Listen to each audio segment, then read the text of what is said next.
Round 7 of the Wessex League about to get underway, and boy oh boy are you going to see the blow-up of all blow-ups. We've got some hitters on the start line today. We've got like Tom Cousins, Josh Jones, I think there's a lad called Sam. We've got the Choppers, Pedro and Oscar, and we've also got Dave Bone who won the series last year. So it was full on, and your boy went full turbo from the start. He got the whole shot. Now, I was absolutely over the moon, but I was in way out of my depth right now. And just here, if you look at the shadows, you can see I'm on the racing line. Tom Cousins gives me a little knockout to the side, and my piddly little body almost went into next week.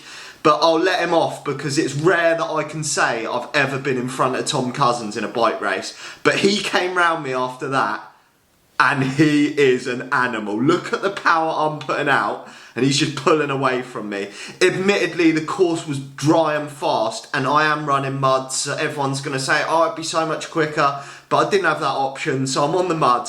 But I made a monumental decision here. I've never gone into corners so fast in my life, but I tried to go with his pace.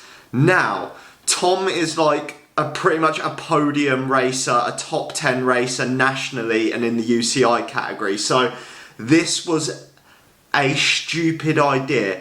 The first minute of this race, my normalised power was like 610, 615 watts. To put that into perspective, that is like my best ever 1 minute power is like 610 watts, and I probably had to sit down for a cup of tea and a cake after that. So I am in way above my head right now, and for some reason I'm still trying to go with him, and I'm thinking to myself, at the time I was thinking, Georgie boy, you can do this, but every time he accelerated, like out of here, he got out the saddle, accelerated, look, 800 watts, I was like, you can't do this, George. What are you doing? Calm down. Literally my eyes were jumping out my head. I was on his wheel here, and I was still putting out like 400 watts to hold his wheel. Admittedly, I've dropped down now, but you can see, as soon as you drop down to like 300 watts, starts pulling away, gap gets opened up, and this here was a strong headwind. So I'm just thinking, just get on his wheel, hold it, and when I looked over my shoulder, we'd actually managed to gap the group behind. Look, you can see they were like a corner behind because he was just putting out some serious ponies. I've not seen anything like it. But this for me, although you're about to see a monumental blow up in a minute, it was mega to be on his wheel for this long. I'm not going to lie. Or even this close. You can see here, he starts pulling away and the wheels are falling off for me. I am trying to do everything to stay and go with him. But what I do want you to look at right now is the strong riders, when they hit this descent in a second, I'm not a million miles off his wheel, but they hit this descent and they just carry on smashing the pedals. Look at Tom, you can just about see, he's on the pedals, I'm coasting down there because I am Shell City. Your boy's thinking, questioning life decisions right now, and I'm thinking, what on earth have I done? I've got another 57 minutes of this, but I'm still trying to just get as close as I can to him. But as I started to ease off, look, doing like 100 watts, stuff like that, and coasting, the group behind started to catch me. And at this point, I just knew that I either had to back off or like I was going to have to get off my bike because I'm not going to lie, I was in a world of hurt. And I think my normalised power for the first 5 minutes of this race was like 410 watts. So that is the same as my 5 minute power, average power, best power as well. So you'll get an idea. When you do a 5 minute test, you normally die after and sit down and put your feet up. I still had 55 minutes to go. Am I a numpty? Absolutely yes. Do we get carried away when we start racing? Absolutely yes. And do I regret it? No. I bloody loved being at the front, like sort of pretty close to Tom Cousins for a bit, but you can see the shadows now. The chasing group behind had jumped on my wheel, and I remember going past pits here and Del Boy was just shouting at me, cover the attacks, and I was thinking, Del Boy, you have got this horribly wrong. Your man can't cover anything. Your man's a shell. He's not even a man, he's a little boy. And the attacks start to come. So I'm on the front up here, and then the boys just start going past me. And I am signed, sealed, delivered, dispatched, because there's nothing I can do. So first rider goes past me, Oscar Hutchins goes past me, then I think Josh Jones goes past, and I'm just like, there is nothing I can do right now. Then Boney goes past, and I'm like, just stick to any wheel. Come on, you've got to do like, when they're attacking up here, you've got to do like 400 or 500 watts to go with it. And I couldn't, I'd gone too deep at that point, but I did just about manage to cling on to Boney up there, and I was thinking, this pace ain't going to ease up, and you're not going to be able to recover, Georgie boy. So I knew at this point it was almost like race over, because once the guys in front, this group here, got a gap, you were battling headwinds on your own, and the winds were super strong. Like going on the other half of the course, that straight you saw at the beginning where I was trying to chase down Tom, the wind was strong there. And if you weren't in a group, you either had to be really powerful, which if you've watched any of my videos, you will know I'm not powerful on the flats, but I'm trying to go with it. And at this point, like, my heart rate's not that high, which I'm not sure why, but my legs were in a world of hurt. I think I was just trying to recover on these descents best I can. And Del Boy was here again, and he was like, you've got to go with it, you've got to just dig now. Look, you saw him there giving it a little fist pump, and he was screaming at me out of this corner. He's like, out the saddle, come on all the way. And I'm just thinking, I can't, Del Boy, leave me alone. But when we got round this next section, honestly, you can see gaps start to open in a minute, and I knew it was game over.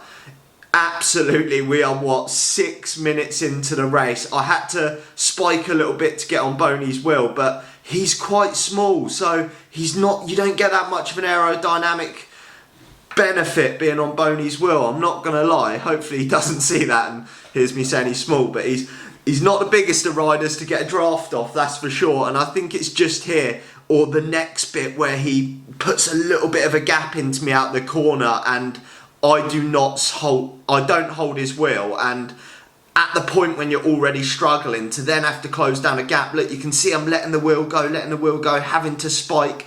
I've never been in so much pain in all my life after that first 5 minutes. And it was just here when the wheels totally fell off. Boney accelerates out in a minute, gets a tiny bit of a gap, and I just cannot get back on his wheel. And then Chopper Oscar Holt comes round me, I think, in a second. Look, once the gap's open, it's really hard to shut it down. And watching it back now, I'm like looking at it thinking, just one surge. Look, you saw Oscar just come straight round me like I was stood still, and I was like, oh no, that is it. Absolutely Red Rover for Georgie boy. But it was great. Sometimes you just got to give it the beans, got to give it the berries, and see what you can do. And honestly, I found my limit, and I know that Tom Cousins is way above it, and I will not be following his wheel ever again, or even attempting to follow his wheel. But I was in front of him on the whole shot, so your man's a legend. But about a lap later, Pedro comes round me, and he's like, let's work together, get on my wheel. And in all honesty, Pedro, I couldn't do anything. I was struggling to hold his wheel. So I was just literally just thinking, just dig in, stay on his wheel. And he was like, yeah, we'll work together. We'll be able to bridge back on. And I think it was just here he flicks his elbow. And I remember saying to him, like, I will try, but I have got nothing. Like, I got nothing, Ian Bill. But I did come round. And obviously, he must have thought my turn was absolutely pathetic, because about half a lap later he came straight back round me and got back on the front. But I don't think Pedro was on a good day, and I think he did pull out in a minute, but absolute hero, because he towed me round for a couple of laps. I called him a wheel sucker a couple of weeks ago, but he did save me a little bit in this race and gave me the little bit of respite I needed. But I'm not sure if he had a mechanical or had a problem or just wasn't feeling it, but he did pull out. So I managed to get a little gap on him here, And then I was just in absolute no man's land now, and it's sometimes really hard to just stay focused and keep putting the power down and keep pressing on when you know you're not catching the group in front. But the one thing I did notice is I was getting chased down by Nick, and I was just thinking to myself, I remember going past that sign there, seeing 5 laps to go, and I thought, the comms have got this wrong. They're lying to me. There cannot be another 5 laps of this. It was an 11-lap race. But anyway, 4 laps to go, and I got a little bit of trouble with some back markers here. But one thing I do want you to spot, I did say on your left, but when they're racing as well, I completely understand. They can't completely stop their race for me, but in a minute they do all get out of the way. So absolute legends for this. I think it's Angus Hawkins that just like completely stops the race for me to let me pass. So absolute hero. But I know what it's like when you're racing, and it's my job as the faster rider to try and get round them and not cause like massive problems. But anyway, you are gonna see the monumental mistake. If you take anything from this video, is 1, don't follow Tom Cousins, and 2, never take your eye off the ball in a cyclocross race. I made a fundamental mistake here 41 minutes into the race. I decided to look over my shoulder, 1, to see if Nick was gaining on me, and 2, to see if I was going to get lapped by Tom Cousins, and it cost me. I looked over my shoulder. As I look back, your man went straight through the tape. It's just here. I looked over my shoulder and I just rode straight through the tape. You absolute chopper. What happens? I've got to get off my bike. I've got tape absolutely wrapped around my back wheel. It's not even moving. I've like ran in front of Ryan here, and he did say go in front of me and then I'll go back past and I'll let your dad know you need pits. But I had to run all the way to pits. It meant that Nick caught me, got the gap, Del Boy went to work, and I just jumped back on the bike. And honestly, right now, my legs were fried after the run, but I pressed on with absolutely everything I have. 1, because I didn't want to get lapped by Tom, and 2, because I was trying to get back onto Nick. So I was in 7th, dropped back to 8th. I was giving it full beans right now. Obviously the power's gone because it's on the other bike, so sorry about that. But I remember coming past Dad here and he was just like, come on, give it, you can catch him, you can bridge back on. But I just didn't have the legs. We had like a lap or so to go and Nick was just holding that gap and I couldn't shut it down. I tried, you can see just on the right over there, that was where he was. He was literally 1 or 2 corners ahead of me, but I wasn't able to shut it down and ended up coming across the line in 8th. Mistakes were made, shouldn't have gone with Tom, should have kept my eyes on the track, but we live and learn, and it was another wicked, wicked race, and I'll catch you in the next one for Torbay Velo Park.